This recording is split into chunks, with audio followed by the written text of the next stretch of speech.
Hello, fellas and ladies. It's time to review Madam Web. In a switch from the typical genre, Madam Web tells a standalone origin story of one of Marvel Publishing's most enigmatic heroines. The suspense-driven thriller stars Dakota Johnson as Cassandra Webb, a paramedic in Manhattan who may have clairvoyant abilities, forced to confront revelations about her past. She forges a relationship with three young women destined for powerful futures, if they can all survive a deadly present. Now, like you, my expectations were sky high. The Sony Spider-Verse movies have been just exceptional so far, so you can understand my disappointment when the reviews came out and they were surprisingly less than favorable. I remember driving there to go see the film in the middle of some snowfall where the roads were so bad that I actually almost crashed twice. I couldn't have been more nervous that Madam Web was going to be a bad movie. As I was walking into the movie and into the sold-out audience, I was sweating bullets. Then I saw the movie, and let me tell you, I am pleased to say that the film not only lived up to my expectations,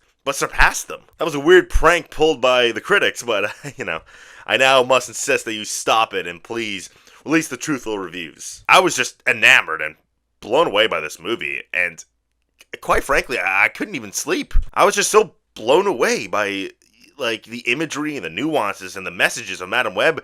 The second I woke up, I got in my car and drove to the movie theater to go see Madam Web again in an IMAX theater to another sold out crowd. And it got even better the second time. Gosh, where do I even begin with this? Let's talk about the acting. Dakota Johnson is just incredible in this film. Cassandra Webb is such a complicated woman who requires a great deal of depth that it must have taken so much research to fully get into character. Years even. But I can definitely say that she did it. The line delivery is incredible and precise. Sometimes there's not even any emotion at all, or feelings for that matter, signifying the fact that she's more than just any other woman. Even the small little details like the way she walks or the way she holds a Pepsi can so that the Pepsi logo is facing the camera, it really must have taken some incredible work. It really exposes something about Cassie's past. Also, Tahar Rahim, this guy must have done some incredible method acting. What he does in this movie, I don't think I've ever seen such a thing. Howard's performance is so impressive that sometimes the words he's saying don't match the movement of his mouth. Now, I couldn't possibly confirm how Tahar pulled that off, but I'm sure it took extensive research and preparation to pull off such a stunt. I also, really love a good anti-hero. More than anything, I love a redemption arc. In the beginning, Cassie is kind of a bad person. By being a first responder, she doesn't seem to care about her patients, is kind of rude to a little boy who's just trying to give her some art to thank her for saving his mother. Later on in the movie, she shares a motel room with the three girls she's protecting, and there's two beds each that could easily fit two people, and she makes all three girls sleep on one bed while she takes the other bed for herself. And during a baby shower, she doesn't share her can of Pepsi once. Not even one time does she share her Pepsi. But through the power of cinema, we witness her just not become a piece of shit. And that's all we're looking for in life, isn't it?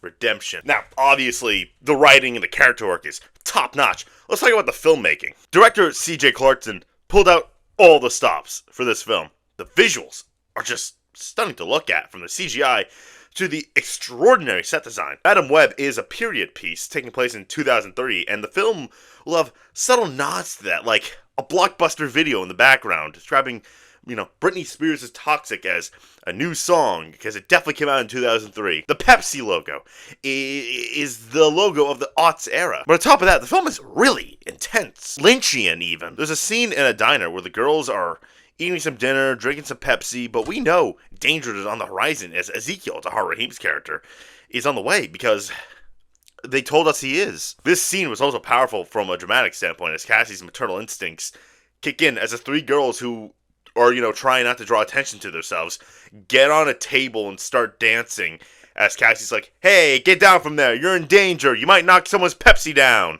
Not to mention, the editing is just top-notch. Like a sip from a freshly opened can of Pepsi, it's crisp. There are many moments when the editing is so quick that one shot is just entirely different from the one we just saw. And that's genius filmmaking, if you ask me. Show us the things faster. We can't be here all day. Much I'd love to spend an entire 24 hours sitting back while eating popcorn, drinking some Pepsi, and watching Madam Web.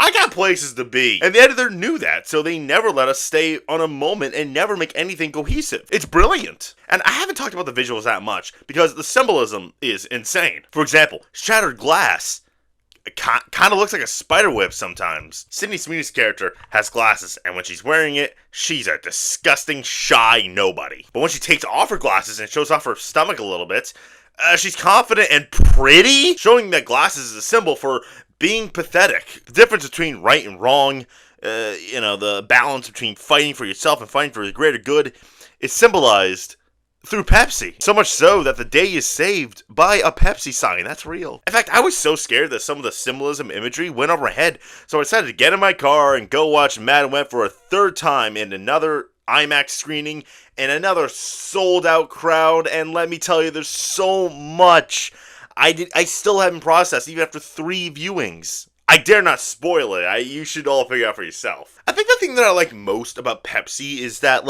everyone says it's like a cheaper version of Coke, but I don't agree. I think Coke has its moments, but I think Pepsi is always the one that just works for you. Whatever urge you need, it just satisfies it instantly. Coke is more stronger, but Pepsi is for everyone. Pepsi is the balance between what makes life worth living, and Coke is what makes life worth not living. Quite frankly, that's why I think Pepsi is so similar to Madam Web, because Madam Web is all about the good. And I don't just mean from the amazing filmmaking. I mean from the fact that being a good person, is not bad. My oh my, was I proud to be a part of this history, this Madam Web-tastic history. Madam Web is just an intense, brilliant caricature of, this complicated woman, this brilliant character study of a woman on the verge of becoming just the worst person, but then she becomes a good person. I loved everything about Madam Web.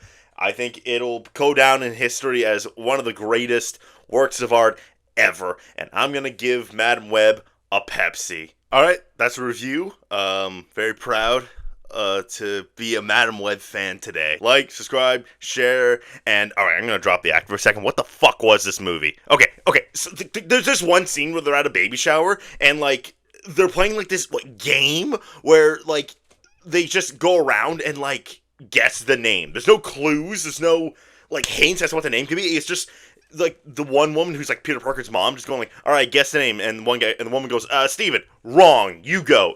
Mark, wrong, you go. It's what? Right, is ever meant to a baby shower? That's not a game. Why are they having fun right now? Also, to explain the Pepsi joke, the movie has flagrant Pepsi product placement throughout the whole fucking movie. Dog, what, they really couldn't get funny? They had to get Pepsi involved? Also, why are they dancing on the table? You can't do that. It's not even a thing that people do. What's happening? Also, at the beginning of the movie, Dakota Johnson's mom is, massively pregnant in the middle of the Amazon, and the Harvard Heem's character, she's so mean to him. She goes oh, the spider has these genes that'll be they're really super or whatever the fuck. And the Harvard Heem's character, the spider people, she goes the fuck did you get that idea from?